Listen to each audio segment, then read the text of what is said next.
Я приветствую вас, дорогие друзья, уважаемые гости и подписчики моего канала. Всем большое спасибо, что следите за новыми выпусками с Юрием Дудкиным. Он на связи прямо сейчас. Юрий Анатольевич, приветствую вас. Здравствуйте, Александр. Радостно видеть. Да, радостно. И, знаете, такие смятения, определенное событие вокруг противостояния в военной, армейской сфере Украины вызывают. Почему я очень ждал нашего с вами эфира сегодня? Потому что мы с вами неоднократно затрагивали тему бедственного положения солдата в ВСУ. Причем это было задолго до вот этих проявлений, бурных скандалов там с, в общем, убийством в Киевской области двух братьев, задолго до вот этой всей скели, которая как бы поднимает пласт вообще ужаса, который происходит в вооруженных силах. Голод, поборы, ну, армия, рабское отношение, да, командиров к подчиненным, то есть вот это вот все. Также на неделе вбросили, ну тут сложно проверить, верифицировать, это, ссылаться на него не будем, но там, в общем, общение ротного со своим командиром. И солдаты не хотят выполнять задания, тут им говорит, да стреляй их, давай, да делай что-нибудь, у нас приказ свыше, все равно, говорит, а как я могу их отправить, они же погибнут, все это понимают. Ну, а вышестоящее командование, в общем, в матерной такой форме это все, то есть проблем накопилось.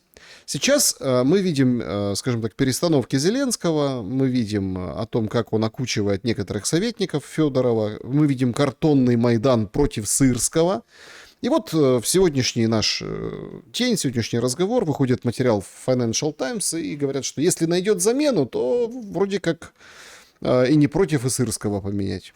Скажите, пожалуйста, это вот вся ситуация вокруг, скажем так, обороны и вооруженных сил Украины, это, ну, такой крутое пике Сырского, будут убирать его, и чем это чревато, чем может обернуться? С одной стороны, вроде как народ ропчет, выходит с картонками, с другой стороны, приглядеться, а что это за народ? С третьей стороны, вроде как есть и именитые солдаты, да, которых там прикручивают, говорят, не выступайте в поддержку Федорова. Как вы смотрите, как профессионал, на противостояние ушедшего Федорова и, наверное, уходящего или держащегося на волоске Сырского? Сырский не держится на волоске. Это я вам сразу могу сказать. Это первое. Второе. Есть у Аркадия Райкина в одной из шуток такая фраза. Незаменимых нет. Есть незаменимые. Так вот, господин Сырский для Зеленского это как раз тот незаменимый, которому, если даже его снять с должности, место посла в какой-то стране не предвидится. Потому что уже второго Залужного Украина не сможет вытерпеть, понимаете? Вот. А для того, чтобы все-таки фронт как-то удерживать, а Сырский пока что сдерживает фронт, плохо, но сдерживает.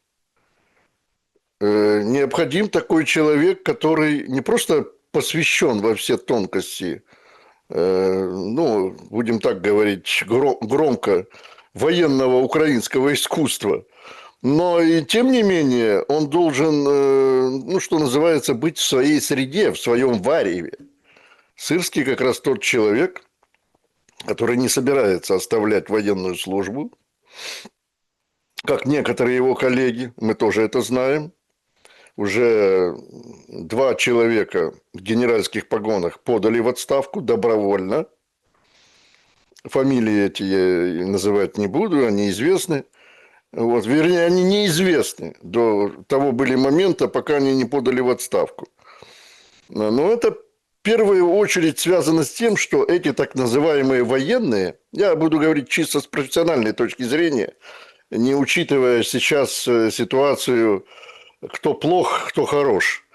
Это не военные были, это были политиканы, которые, вот как тот же Федоров, да, будучи министром обороны, он не занимался, скажем, чисто военной проблематикой. Он занимался политикой. Да, его там называют сейчас, мне даже смешно становится, новатором каким-то там, технологическим прорывателем и так далее и тому подобное. А что конкретно, что он там прорвал? Кто мне даст какие-то данные? Вот за те полгода, которые он был в статусе министра обороны, какие конкретные шаги, новации он внес в управление огромным ведомством, таким огромным ведомством, имеющим, кстати, свою собственную статью денежную. Свои деньги имеет Министерство обороны, причем деньги не те, которые идут из бюджета украинского, они идут из-за рубежа. Это отдельная статья. Если кто-то думает, что все деньги идут в руки Зеленского, вы ошибаетесь, ребята. Зеленскому, конечно, идут деньги, но каждая отрасль украинская для того, чтобы ей выжить, получает свою мзду от Запада. Министерство экономики свою, пенсионный фонд свою для того, чтобы гражданам Украины платить пенсии и другие социальные статьи обеспечивать. Министерство обороны самую большую получает дотацию от Евросоюза на вооруженные силы. Так вот, цель сейчас Зеленского, вот вы коснулись этих картонных майданов, цель Зеленского одна. Во-первых, сокрушить, ну, хотя бы в какой-то мере, антикоррупционные органы, это раз, которые по велению рыженького дяди Сэма копают иногда под Зеленского и его друзей.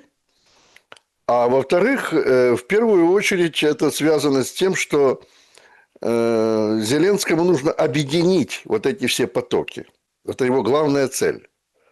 Чтобы он лично управлял этими огромными деньгами. Потому что если кто-то думает, что каждый месяц, это как минимум каждый месяц, в Киев съезжаются всевозможные европейские чиновники, американские сенаторы и конгрессмены, то они просто едут пообниматься с Зеленским. Нет, ребята, они едут за металлическими чемоданчиками, которые Зеленский им периодически выдает. Понимаете? Для того, чтобы, скажем так, обеспечить свою лояльность в том же Сенате, в том же Конгрессе, в том же Евросоюзе. И все вот эти картонные майданы, о которых вы упомянули, направлены прежде всего на имитацию политических процессов на Украине. Это ж уже, насколько я помню, Саша, подтвердите, второй Майдан против Сырского. Первый же тоже был картонным, да? Ну, первый картонный Майдан, там он был, конечно, сбоку припеку. Есть силы, их называют соросятами, те, которые без угла радуются сейчас. Ну да. Потому что она выходила с надписью. Вы же сами понимаете, я в прошлый раз давненько, когда был этот первый картонный Майдан, я вам говорил, что студенты, как и сейчас, мы же не видим там людей на инвалидных колясках, ветеранов АТО. Мы видим студентов, сопляков, которые пришли с этими картонками, с обратной стороны написано «Новая почта». Эмблема. Или Рошен. Или Рошен, да. Так вот, если раньше им платили по 5000 гривен за стояние там и мычание понад усё, то сегодня денег нет. Им знаете, что выдают? Ну, я имею в виду юношам. Я не знаю, что барышням выдают. Юношам выдают справки об освобождении от мобилизации на год. У меня даже есть экземпляр, я его просто показывать не хочу. Там у меня не забрюлена фамилия и имя человека, которому выдали эту справку. С печатью Министерства обороны, между прочим. Догадываетесь, да, откуда ноги растут? Вот. И что самое интересное, я обращаюсь прежде всего к гражданам Украины. Вот, дорогие мои соотечественники, почитайте эти лозунги, которые написаны там. Там что, есть, скажем, обращение конкретно к Зеленскому? Там есть лозунг «Долой Владу Зеленского», «Банду геть». Там есть такое обращение, как, например, «Зеленский, уйди в отставку». Да не в жизнь. Там идет обращение к какому-то третьему лицу или третьим лицам. Повернить Федорова. Ну, кто должен вернуть Федорова? Что это за третье лицо, которое должно вернуть Федорова? Вы понимаете, в чем здесь такой тайный умысел власти? Обращаться, но неизвестно к чему. Вы посмотрите, как ведут себя эти так называемые протестанты, да? Они ничего не жгут, они ничего не бросают. Их никто не окружает полицейским кордоном. Вы посмотрите на то, что было недавно совершенно во Львове, когда восстал народ против ТЦК, приблизительно в таком же количестве, как и на площади возле театра имени Ивана Франко. Там такие меры безопасности были предприняты. Там столько нагнали полиции, а через 3 дня СБУ устроила настоящие гестаповские облавы. Более десятка человек привлечены к суду, им грозит по 15 лет за измену родине. Вот это настоящее выступление было народных масс. Сегодня, когда даже на российских телеканалах говорят «Украина восстала», вот обращаясь к этим кадрам с этого...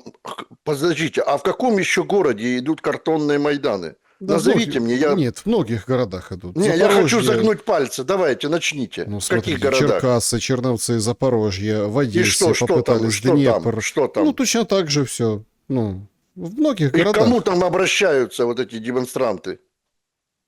Кому они там обращаются? К администрации местной? Ну да, возле А облгосадминистрации что, митингуют. администрация местная вправе вернуть Федорова на должность? Ну, это же представительство Зеленского все-таки. Да В том или ином господи, регионе. Александр, ну это же вы сами понимаете, отвечая на эти мои, может быть, идиотские вопросы, сами понимаете, что это сшито все белыми нитками. Что это все срежиссировано по тем же лекалам, которые Зеленский плел еще давным-давно. Понимаете? Ему нужно, еще раз говорю, ему нужно изобразить демократию на Украине, свободу слова и продлить тем самым свой диктаторский режим, свою власть диктаторскую. Вот это все атрибуты его власти. Понимаете? Картонные Майданы. Иначе он проявить это никак не может. Выпустить десятки тысяч арестованных по политическим мотивам, это не в его планах. Абсолютно не в его планах. Поэтому на сегодняшний день, если мы говорим уже конкретно даже, что вы упомянули о вооруженных силах, да, в каком они положении. Ну да, сейчас кричат же все, мы проиграем без Федорова. Да. Мы не без Федорова проиграем. Мы проиграем, я имею в виду Украина. Мы проиграем без Сибиги. Хотите знать почему? Ой, как интересно. Без Сибиги. Но я не могу дать вам подтверждение того, что я сейчас скажу, да, конкретный посыл на свой источник. Но давайте я вам расскажу следующее, что на функции Министерства иностранных дел входит вербовка иностранных наемников. То есть Министерство иностранных дел еще 2 года тому назад выдавало конкретным лицам из Украины, это профессионалы, военные профессионалы, ушедшие в отставку, конечно, дипломатические паспорта, которые выезжали в страны Южной Америки. И там на сегодняшний день ведут колоссальную работу. Я сказал о подтверждении или не подтверждении той информации, о которой я сейчас сказал, а совершенно недавно в средствах массовой информации, если кто следит внимательно, в Боготе, в столице Колумбии, были массовые протесты с сжиганием украинских флагов. Скажите, далеко Колумбия от Украины, да? Какое отношение, кстати, колумбийский народ испытывает такую ненависть к украинскому флагу? А это все по той же причине. Потому что идет вербовка за понюх табака колумбийских граждан на территорию Украины на войну. И поэтому идут такие колоссальные протесты. Вот там протесты действительно натуральные, что будем так говорить, скажем, народным словом, натюрель. Вот там испытывает действительно колумбийский народ сейчас, задает большие вопросы своему правительству. Почему иностранные вербовщики из Украины свободно вербуют колумбийских граждан на войну на Украине против России? Вот где, так сказать, главный смысл. Сегодня, кстати, абсолютно открытые данные, это дают данные американцы. В ВСУ воюют 50 тысяч, около 50 тысяч иностранных наемников. Приблизительно 9 тысяч из этих 50 это колумбийцы, исключительно колумбийцы. Но здесь есть уже большие проблемы. Приезжая сюда на Украину, они на особой статье денежного содержания, они не столько получают, сколько получают бедные украинские солдаты. Они получают в 3-5 раз больше. Это понятно. Почему? Потому что они наемники. Вот, хотя по международным меркам, если брать даже тот же французский легион в Африке, который воевал, это не те деньги, я вас уверяю. Так вот, поняв, что их обманули, они всяческими способами пытаются переодеваться в гражданскую форму одежды и исчезать из Украины, просто даже не получив своих денег, своих гонораров. Уже и в этом вопросе есть определенные прорехи. Поэтому сегодня Сибига настраивает своих вербовщиков на то, чтобы, опять же, какие-то ЦКшники, усилить свою работу в странах Южной Америки. Мы Ну, это как вообще собираемся дальше воевать? Я задаю вопрос не только себе, но и задаю вопрос, так скажем, пространный такой, да? Потому что с властью я не контактирую. Но, тем не менее, я задаю вопрос риторический. Как Украина собирается дальше воевать, если Российская Федерация из, скажем, официальных источников заявляет, что она готова своими ресурсами, людскими, природными и так далее и тому подобное, финансовыми в том числе, воевать в долгую. И не только с Украиной, но и с Западом. Вопрос повисает в воздухе. и все-таки Сырского уберут или нет? Зачем? Ну, чтобы доиграть как бы шоу до конца. Смотрите, Так народ против. шоу-шоу, а фронт, если рухнет, что будет дальше? Ну вот зачем, я спрашиваю. Да, на этом можно поиграть. В политику можно поиграть. Но в военном деле играть, это игра с огнем, это очень опасно. Сырский, еще раз говорю, он находится в своем вареве. Он знает ситуацию. Он небольшой стратег, даже совсем небольшой. Понятное дело. Кликуха у него мясник. Это и тоже известно, да? Но человек все-таки, я считаю, с украинской, так скажем, позиции. Он в своем месте. Он знает, что он делает. Он желает это делать. Он убежденный русофоб, хотя и родом из Российской Федерации.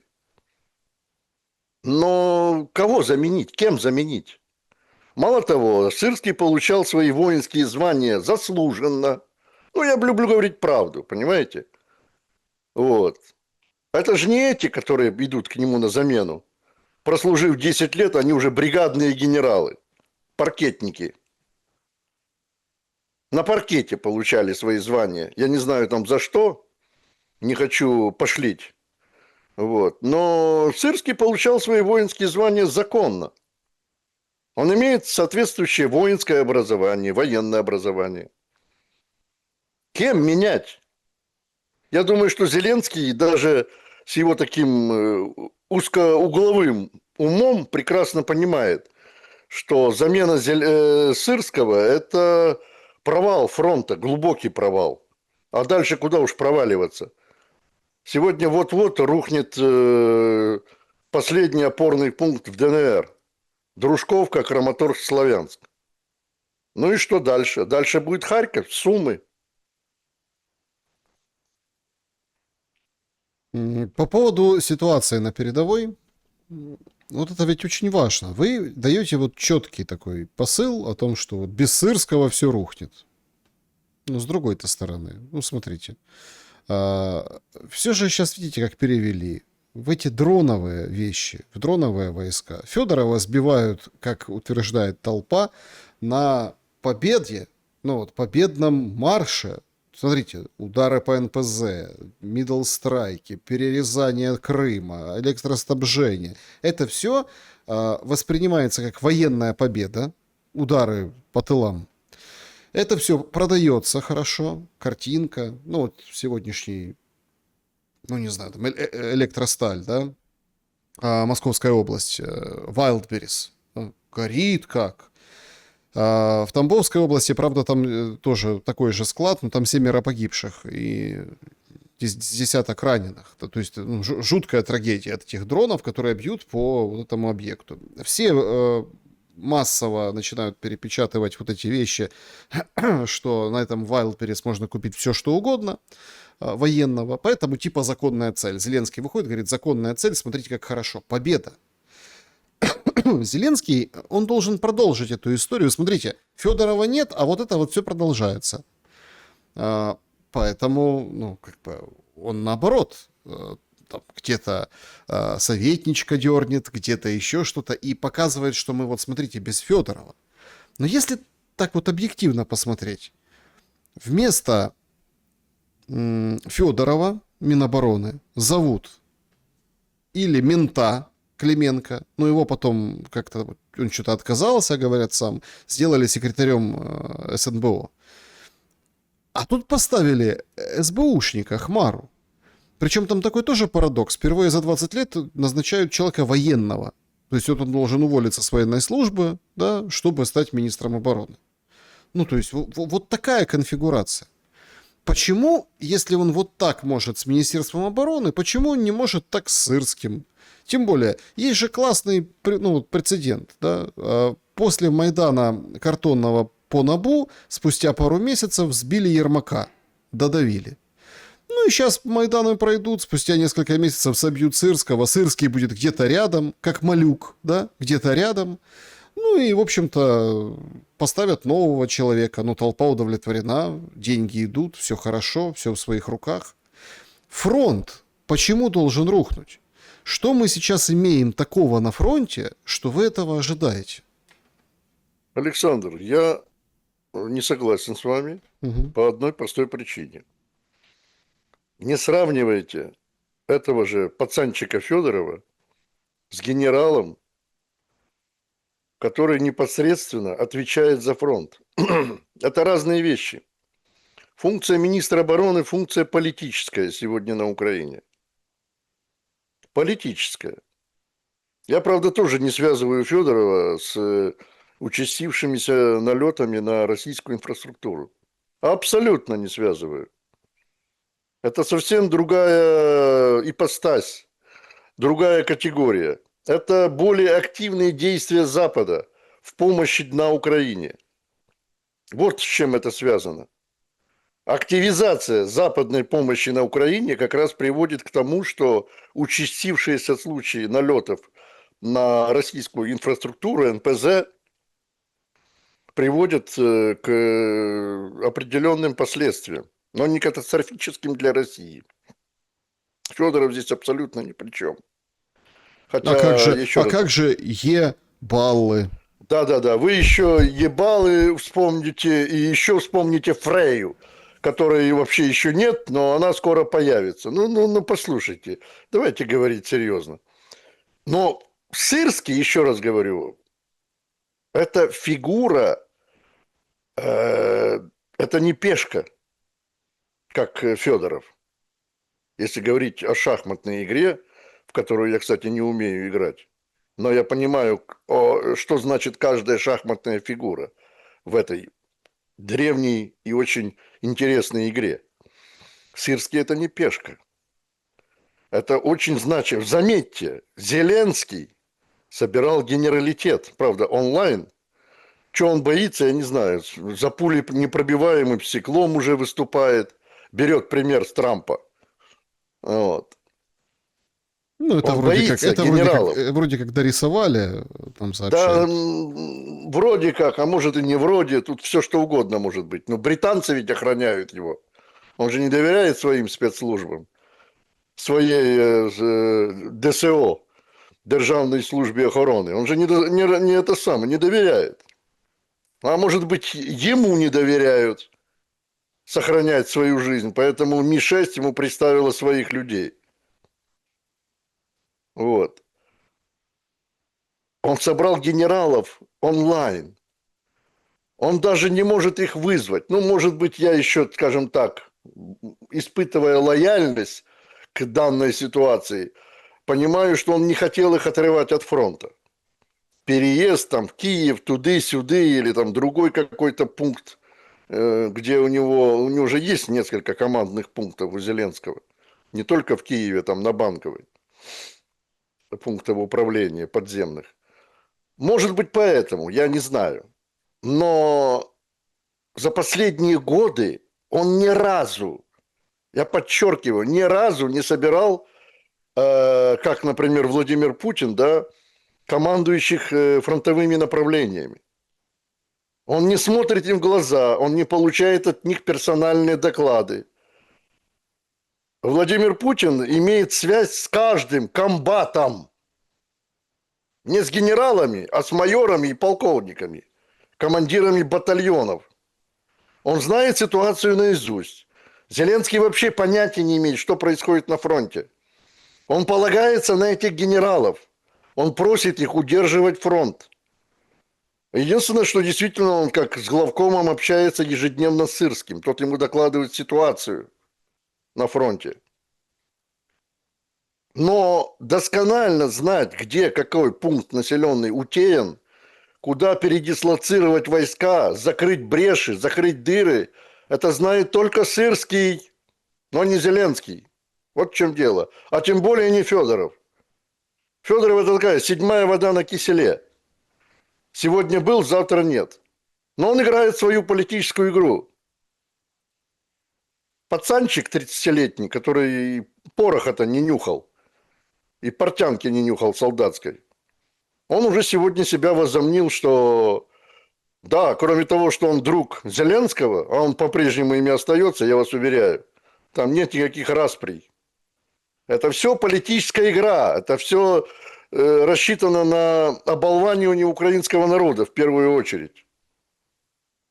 Поэтому две фигуры абсолютно неравнозначны в этой большой-большой игре Зеленского. Вот. Даже, а заметьте, западные СМИ как-то так, скажем так, опосредованно влияют и комментируют эти события. Они не вникают в подробности. Да, они говорят, что... Они, кстати, говорят то же самое, что и я. Что потеря Сырского – это большие, будут иметь чреватые последствия для украинских вооруженных сил. Даже если его уберут с поста главкома, а я думаю, что для него это будет унижением, как для генерала, военного человека, если его назначат с понижением, это будет оскорбительно для Сырского. И Зеленский это прекрасно понимает. Не знаю, какие решения он все-таки примет в конечном итоге, но в этом плане, я думаю, Зеленский, может быть, рискует, скажем так, начать какие-то внутриполитические события в стране, усугубить эту ситуацию. Это, кстати, укрепляет его диктаторскую власть, между прочим. Он может распоряжаться всем чем угодно, задавить любого. Но принимать радикальные меры против военных он не будет. Уверяю вас, это очень опасно. Причем опасно с двух сторон. С одной стороны, это опасно, потому что, опять повторяю, могут произойти необратимые процессы на фронте, ускорить наступление, скажем, на запад российских войск. А второе, это то, что военные люди – это люди с оружием. Причем не только со стрелковым оружием. Юрий Вот. Анатольевич, Да. а что происходит с российским наступлением? Нам говорили о том, что открывается фронт новый в районе Чернигова. Тот же Сырский рассказывал, помните? Ну и все как-то так вот замолчали, уже и забыли, считай. Сегодня выходит Коваленко, это из Центра дезинформации. Я специально пропустил одно слово. СНБО. И говорит, что ожидается 500 тысяч мобилизации в России. Там сначала часть бросят сразу, там спустя 2 недели, а другую часть бросят как раз-таки на вот это новое направление. То ли действительно что-то готовится, то ли, как обычно, а это ведь обычно так.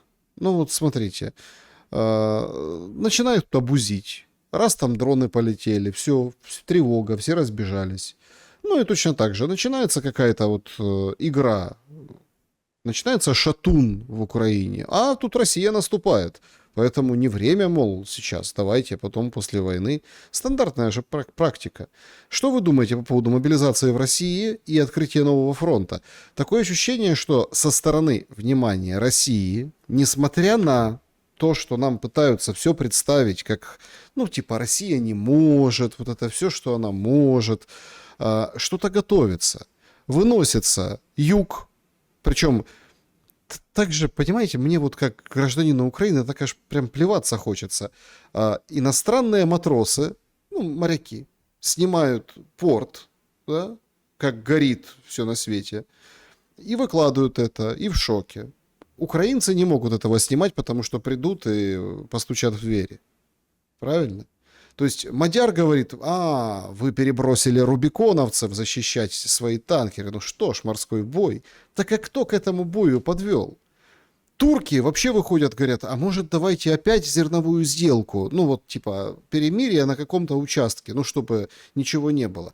Это явно признак определенной истерики ситуации. Плюс выносятся локомотивы, транспорт и так далее. Но ведь это делается не просто там уничтожить локомотивную тягу, да, вот эту в Запорожье, как сегодня был удар. Это ведь тоже подготовка к чему-то. А к чему? И как вы видите на данный момент вот эту стратегию? Ну, во-первых, в России четко действуют законы. Давайте начнем с этого.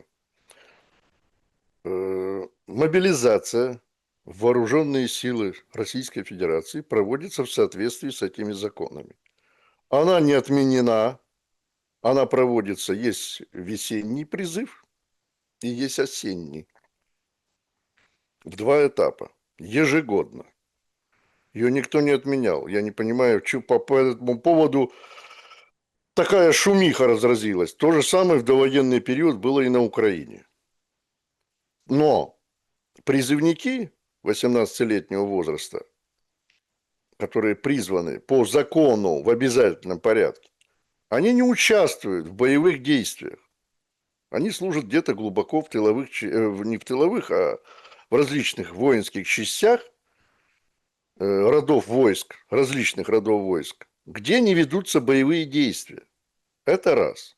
Второе. Сегодня на фронте с российской стороны воюют исключительно контрактники. В том числе и на российско-украинском фронте в первую очередь.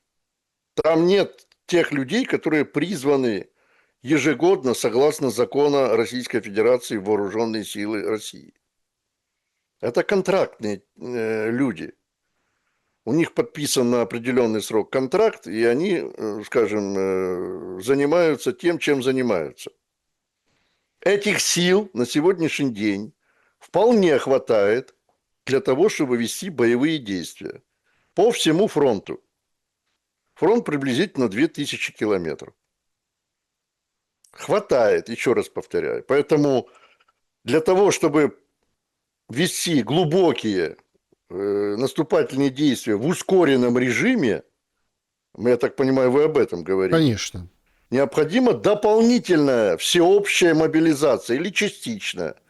В Российской Федерации я не слышал ни от одного военачальника, кстати, недавно министр обороны Российской Федерации, выступая перед военными, не говорил вообще, слова даже не промолвил о какой-то частичной мобилизации, а тем более о всеобщей. для того, чтобы ускорить наступление по фронту. Не сказано об этом. Поэтому тот, кто утверждает, что вот-вот-вот это начнется, либо глуп, либо дилетант, либо провокатор. Ну, давайте пользоваться достоверными данными. Вот. Если это случится, естественно, Российская Федерация издает соответствующие законы, утверждаются в Государственной Думе и в Совете Федерации. То есть для этого нужно время какое-то, как это было в самом начале СВО. Мы помним это, проходили утверждения в двух парламентских структурах России. Так, с бухты-барахта никто не объявляет мобилизацию в Российской Федерации. Ну, это же надо понимать. Вообще-то хотя бы маломальски обладать какими-то примитивными знаниями о законах России на сегодняшний день.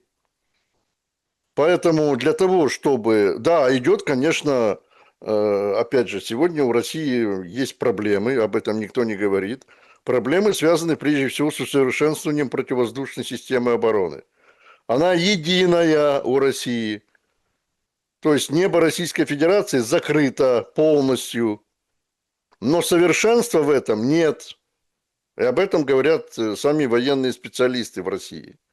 И на сегодняшний день они работают над этим, очень плотно работают. В том числе работают над тем, чтобы совершенствовать и беспилотные системы, как средство атаки на украинские объекты. Вот совсем недавно, называют это пока изделием, но уже известное название этого изделия, бандероль.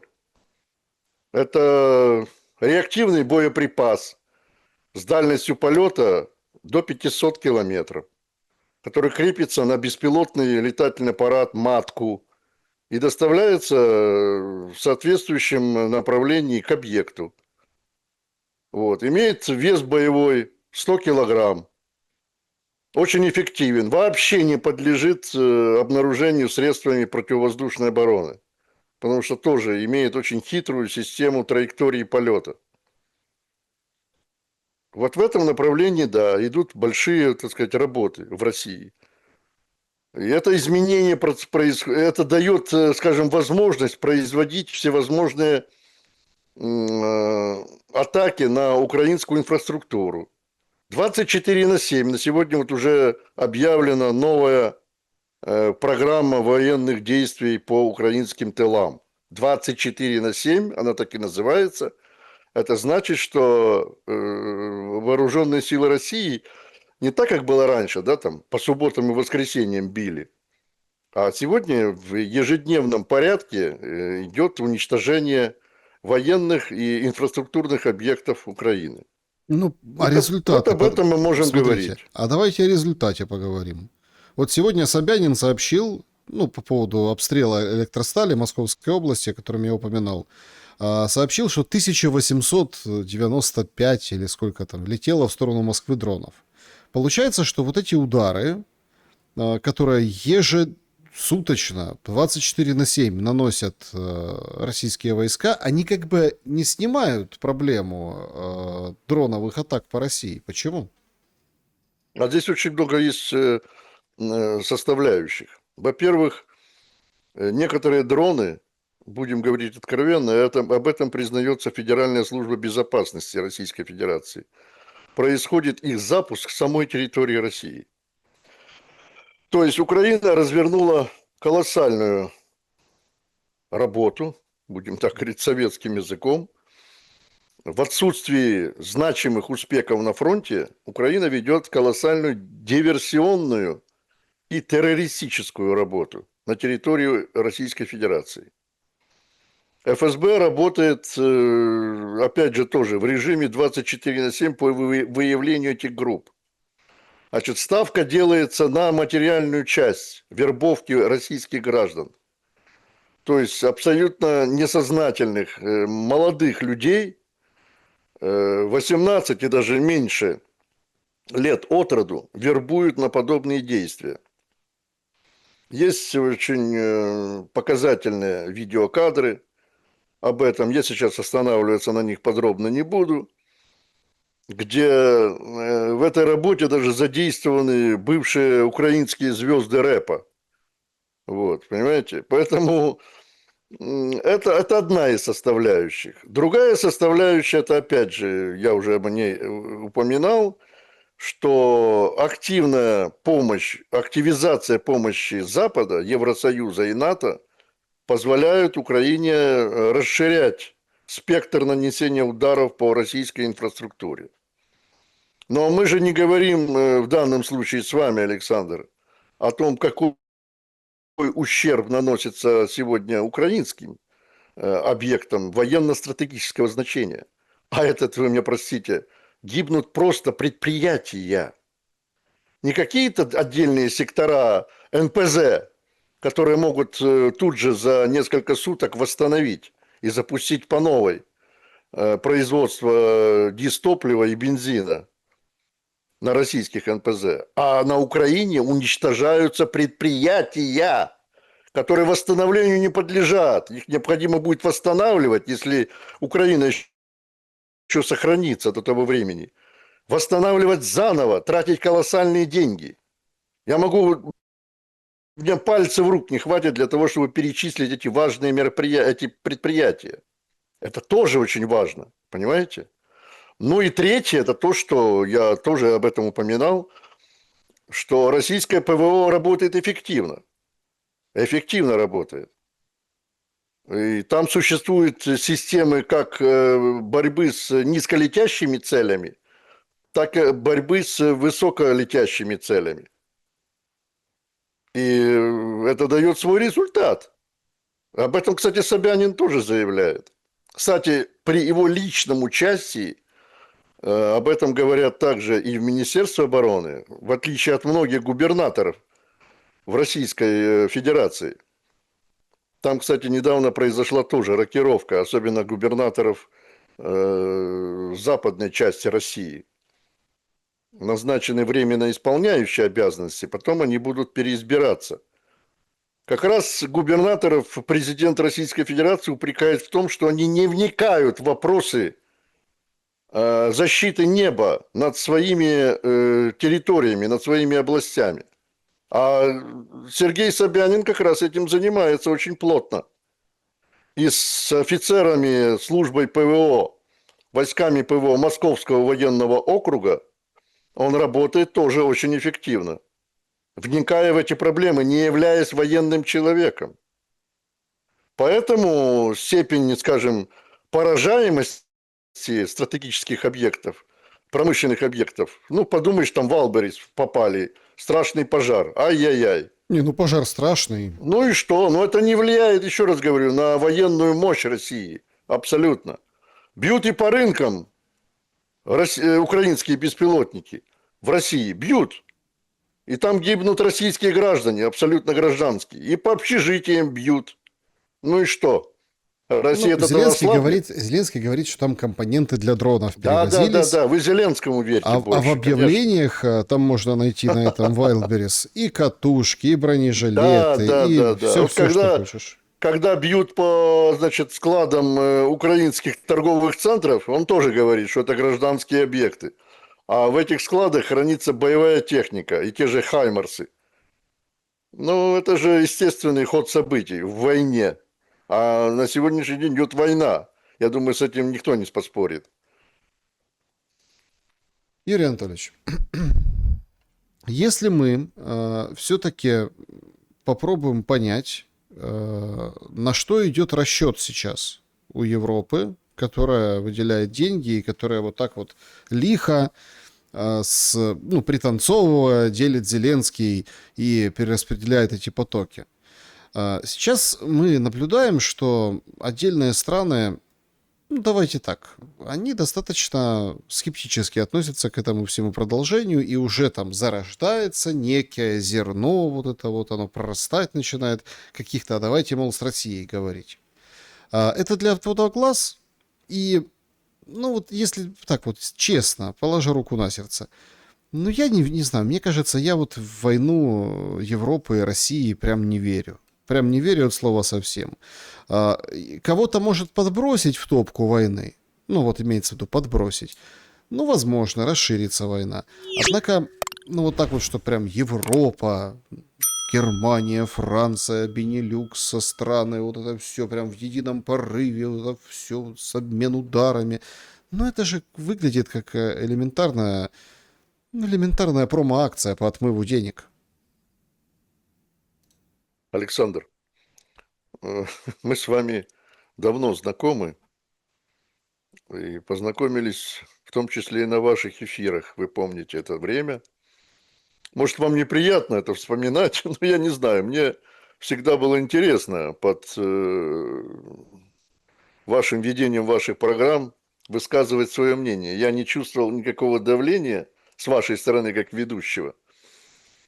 И я, если вы помните, говорил, что боевое столкновение Украины и Российской Федерации неизбежно.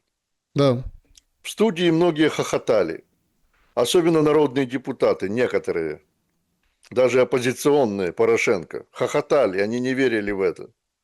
Это случилось. Но это не потому, что я такой пророк, прорицатель. Я анализировал ситуацию. Та, которая складывалась на юго-востоке Украины. И в Крыму, кстати. Я просто ее анализировал и высказывал свое мнение, что может произойти. Теперь же, вы правильно говорите, я, кстати, может быть, даже с вами где-то согласен.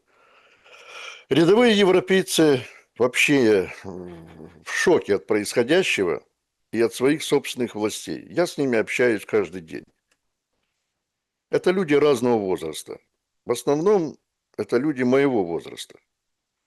И они также не верят в столкновение Запада с Российской Федерацией. Особенно не верят западноевропейским телевизорам, которые говорят о том, что вот-вот Россия нападет.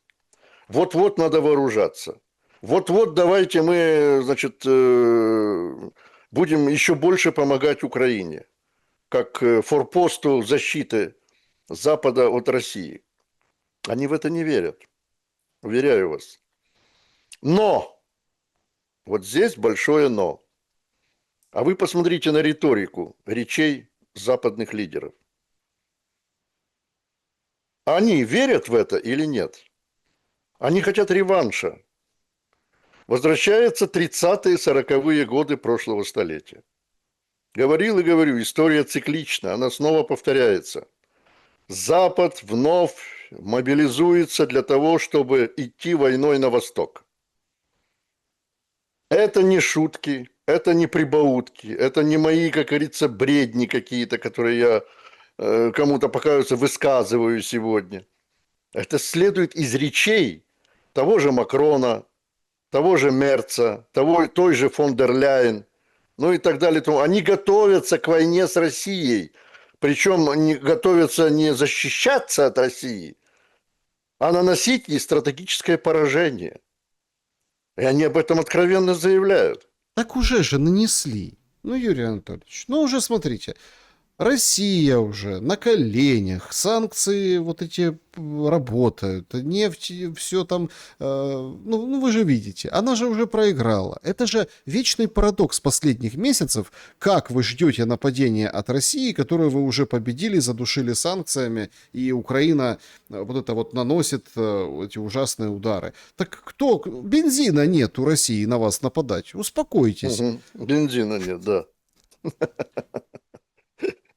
Вам самому смешно, понимаю. Понимаете, Александр, говорить не значит делать. Вот чем человек, особенно в военном деле, меньше говорит, тем он более опаснее. Заметьте, что западные военные не так охотно дают интервью, как дают интервью украинские военные, в том числе тот же Сырский. Почему? Потому что они прекрасно понимают силу, ту силу, с которой им придется воевать. Они к этому не готовы. Там уж не такие болваны, поверьте мне, находятся в рядах вооруженных сил. Ну, там, может быть, некоторые эстонские, да, генералы говорят о том, что они нанесут поражение Калининграду. Вот. Но в Калининграде, даже если этот анклав оторван от России, достаточно сил для того, чтобы обороняться. Мало того, еще и наносить ответные удары. Но, я так заключаю уже, так сказать, свой рассказ по этому поводу. Россия ждет этого. Она ждет. Она первая никогда не нападет на Запад, уверяю вас. России невыгодно воевать с Западом. А Россия сейчас еще и ждет другого. Мне кажется, что там не знают до сих пор, что делать с Украиной. В Кремле не знают, что делать. Может быть, Владимир Путин и знает, но он не всем это рассказывает. Может, у него есть какие-то конкретные, уже сформированные планы на Украине. Но мне кажется, судя даже из тех средств массовой информации, которые я периодически просматриваю, Кремль не знает, что дальше делать с Украиной. Посмотрите на речи Владимира Путина, послушайте их, когда он говорит о том, что Российской Федерации нужно иметь своего рода зону безопасности своих западных границ. А до каких пределов? С современными средствами, скажем, нападения со стороны Украины, теми же дронами, теми же беспилотными другими системами, безэкипажными катерами и так далее, эта ведь зона безопасности может расширяться до бесконечности, до польской границы, понимаете? Потому что где бы вы ее ни прочертили, эту зону безопасности, она все равно будет опасной, если Украина останется в том же режиме, в котором она существует на сегодняшний день. Так а никто не ходит, видите, никто не меняет режим. Я же об этом и говорю. Россия сегодня не знает, что делать дальше с Украиной. Оставлять ее в этом виде, в котором она существует. Уничтожать ее. Режим уничтожать. Не народ уничтожать, а режим. Все, кто сегодня находится у корыта, будем так говорить, они сегодня чувствуют себя в абсолютной безопасности. Да, периодически, когда им доносят Ми-6 там, или ЦРУ, что вот-вот состоятся удары по Киеву, они обычно из Киева выезжают. В частности, Зеленский. Он практически обосновался в Европе. Но, опять же, это говорит о чем? Я акцентирую внимание, что войне далеко не конец. Если мы говорим о том, что сегодня, может быть, в некотором смысле Владимир Путин и уточнил задачу вооруженным силам, не просто демилитаризация и денацификация, а он уточнил, подробно уточнил о зоне безопасности, о этой буферной зоне, обозначив ее Новороссией. Что такое Новороссия? Это весь юг Украины, это весь Харьков, это все Сумы, ну и так далее. Оставит ли Владимир Путин в руках Зеленского, если это случится уже, и Новороссия будет, Украина будет отрезана от Черного моря, оставит ли он в руках Зеленского Киев, у меня большие сомнения. Очень большие. Ну и так далее. То есть говорить сегодня о каком-то конкретном завершении войны и так далее, мы только можем лишь предполагать, и я имею на это все основания, что наступление на Украину будет расширяться, а не сужаться. И нет смысла сегодня, как многие призывают Владимира Путина, бить по западной инфраструктуре военной. А Европа – это сегодня тыл Украины. Тыл может сам собой отмереть, если с Украиной будет покончено. Мгм. То есть вот такая у вас логика. Я Конечно. понял. Противоположно. Обычно же как вот Караганов, да, с которым вы, кстати, соглашались некогда в наших, Я и с ним до сих пор с соглашаюсь. наших разговоров, что если А ударить... Караганов, кстати, говорит о том, опять же, об ответном ударе. Он не говорит конкретно, что надо вот сейчас, В сегодня смысле, бить по превентивном? Берлину. Подождите, А? превентивном ударе? Превентивном ударе, еще раз говорю, если есть экзистенциальная угроза. На сегодня Россия не испытывает такой угрозы. Есть в речах только, в речах, подчеркиваю. В военном смысле Россия не испытывает экзистенциальной угрозы от Запада. Он говорит, что нужно наказывать европейских политиков. Да, он об этом говорит. Но до чего они дойдут, это ведь большой вопрос в конечном своем решении. Вы что скажете про Трампа? Он мне не Вот друг. идут, ну, такие речи, что, условно, вот эти 40 дней, которые объявил Зеленский после Г7, а потом это все подтвердилось в НАТО, спецоперация, вот заканчивается в начале августа, ну и потом Трамп, этот вот тот дедлайн для Зеленского, и поэтому мы видим эти Wildberries, попытки подорвать Крымский мост, вот этого Киевстоунера, ну и много других таких диверсионных моментов, которые вскрываются, показываются, но опять-таки эффект-то не тот, да, то есть когда вскрыли, показали, продемонстрировали, а можно же сказать, это же третьими руками, ой, это не мы, а мы этого не хотели, ну, вот вообще, вот мы с вами начинали наш сегодняшний разговор, и к этому мы, наверное, и приходим. Есть вот такая спираль молчания, которая делает очень и очень плохую шутку, играет с украинцами. Потому что, ну вот с людьми пообщаешься, да, которые непосредственно находятся в Украине по разным областям. В Киевской области, в Житомирской, на западе страны меньше этого, но тем не менее тоже есть Одесса, безусловно. Они говорят, ну ничего не рассказывают. Мы-то тут знаем, куда прилетело. Мы же тут понимаем. Мы же понимаем, сколько жертв. Мы же примерно понимаем. Ну вот, а все молчат. Плюс очень тяжелая история. Люди привыкли, что каждый день в их там, ну, если там выше перечи, Харьков, конечно же, тоже. Если там 2, 3, 4 человека погибших, это уже как бы норма. Это вот идет такая как бы статистика, и все к этому привыкли, хотя для людей, которые вот на местах, это жуткая трагедия. Потому что один там вырвался чудом, потому что там не пошел в это бомбоубежище, а пошел там в другое, третий еще что-то. И вот эта спираль молчания сейчас играет очень плохую, злую шутку. И вот вы говорите, Зеленский боится. Он сейчас со всеми вот это вчера, сегодня, второй раз, третий, общается с фронтом, ему докладывают по видеосвязи. Это страх. Это страх, потому что можно сколь угодно говорить, что это шоу, буфонада с протестами, но они дают возможность эту спираль молчания раскрутить в другую сторону. Потому что то, что сказал Федоров на своем прощальном вот этом брифинге, это разрыв внутри системы армии, молчание, ТЦК и все остальное. Так вот, возвращаясь к главному, к сути главного вопроса. Что может сейчас, ну, условно, предложить Россия? Вы очень важную вещь сказали. Они не знают, что делать с Украиной. Ну, то есть с режимом, с Украиной, что как. Что бы вот сделали вы? Я не хочу себя ставить на место Владимира Путина. Или вы меня спрашиваете о Трампе?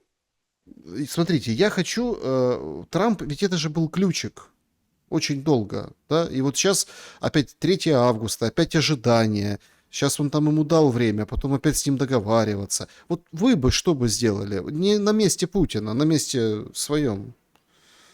Э, Я уже говорил и повторю. Трамп не самостоятелен в своих решениях.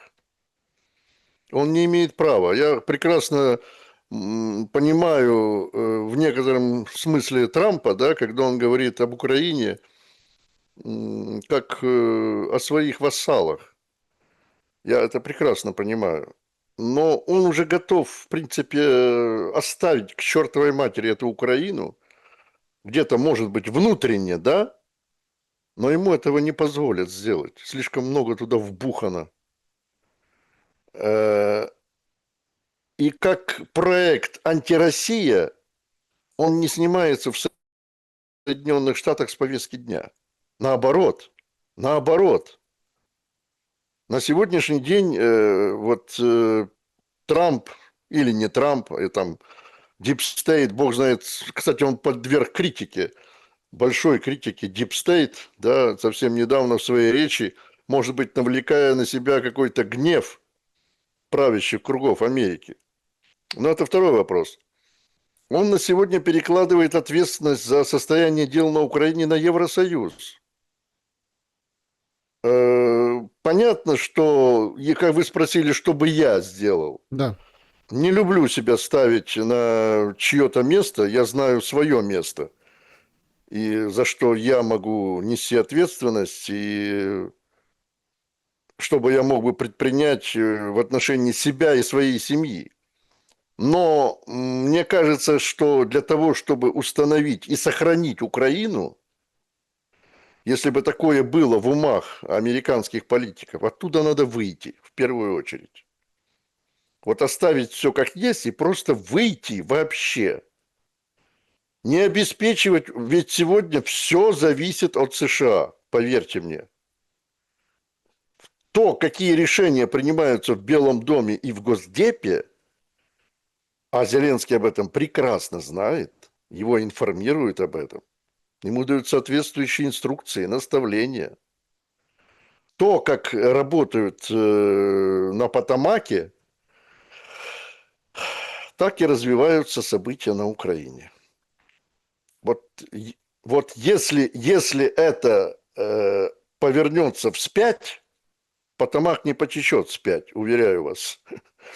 А вот если американская политика, это я так, из области фантастики что-то говорю, потечет вспять эта американская политика, Украина не выдержит и 3 месяцев без того, что Соединенные Штаты не влияют на политические проекты на Украине, что они не оказывают ей военную помощь, связи, военной связи в первую очередь, спутниковой разведки, ну и так далее и тому подобное. То есть, я уточню, Европа и Украина не выдержат и 3 месяцев. Да, да, да, да, да, да. Европа начнет, а если еще, как в начале Трамп же любит импровизировать в своих речах, вы же прекрасно это знаете.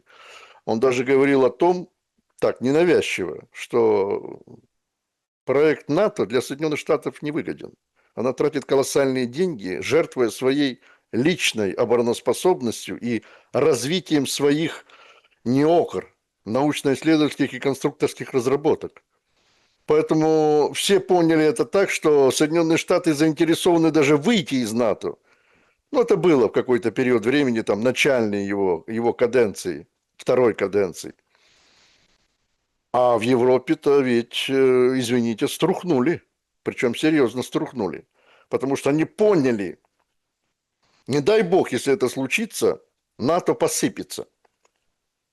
И в первую очередь начнут выходить малые государства, такие как Венгрия, Словакия, Болгария, Чехия и так далее и тому подобное. Эти государства бывшего восточного социалистического анклава. А вслед за ними и другие. Та же Испания может выйти. Франция-то ведь выходила когда-то из НАТО, потом снова вошла. Мы же помним эту историю, прекрасно помним. Поэтому все зависит от США. Многие говорят там о большом влиянии Великобритании. Влияние есть, безусловно.